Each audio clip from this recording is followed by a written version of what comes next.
Chairman Smith, Chairman Schweikert, Ranking Member Pascal, members of the committee. Good afternoon. My name is Stewart Whitson, and I'm the Legal Director at the Foundation for Government Accountability. FGA is a nonpartisan, nonprofit organization that seeks to enhance the lives of all Americans by improving welfare, workforce, healthcare, and election integrity policy at the state and federal levels. During the 2020 election, the Chan-Zuckerberg Initiative donated more than $400 million to fund election activities. Most of those funds, coined Zuckerbucks, were provided to the Center for Tech and Civic Life, a left-leaning nonprofit run by a former Obama Foundation fellow. Marketed as money for purchasing personal protective equipment in response to COVID-19, the funds were instead used primarily to drive procedural changes and get out the vote efforts that benefited the left. Groundbreaking research and analysis by my colleagues at FGA revealed large disparities in Zuckerbucks funding allocation. Counties won by President Biden in 2020 received significantly more in Zuckerbucks funding than counties won by former President Trump. The infusion of cash into certain jurisdictions, those that leaned heavily Democrat, drove up voter turnout in blue districts and allowed partisanship to weasel its way into the one part of elections that is supposed to be nonpartisan. In other words, it appears that CTCL, a 501c3 organization, used Zuckerbucks to hijack and transform the government itself into a partisan get-out-the-vote tool. Recognizing the danger posed by CTCL's efforts, 27 states have passed Zuckerbucks bans, some bipartisan, prohibiting local governments from applying for, accepting, or spending any private funding for election administration. Unfortunately, CTCL seems to be actively working to sidestep these new state laws by rebranding itself as the U.S. Alliance for Election Excellence.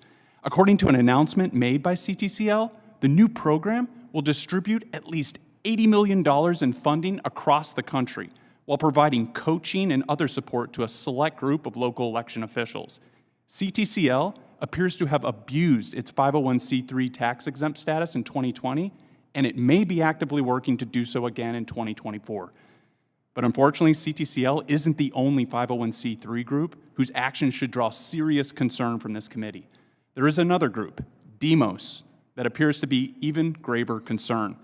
So back in March 2021, President Biden signed Executive Order 14019. We call this scheme Bidenbucks because it is Zuckerbucks on steroids. Instead of Mark Zuckerberg, it's President Biden. And instead of $400 million, it is unlimited funding, resources, and reach of the federal government and its offices located in states across the country.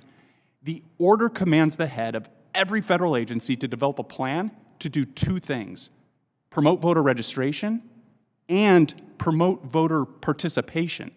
The order also commands all federal agencies to solicit and support, quote, approved third-party organizations to allow them to use federal resources to register and mobilize the voters these groups target, and to do so on federal property located in every state. So which groups will receive this special approval? We don't know, because the Biden administration refuses to disclose the list or even the criteria for approval, not only to FGA, but to the dozens of members of Congress who've demanded answers as well. Fortunately, Bidenbucks has not gone unnoticed by Congress. In fact, one of the members of this committee, Congresswoman Claudia Tenney, has introduced legislation to defund the Bidenbucks executive order.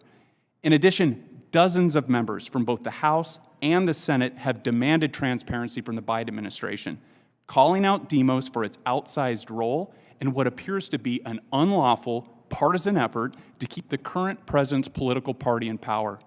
So with that, I thank the chairman for the opportunity to provide testimony today, and I look forward to answering any questions you might have.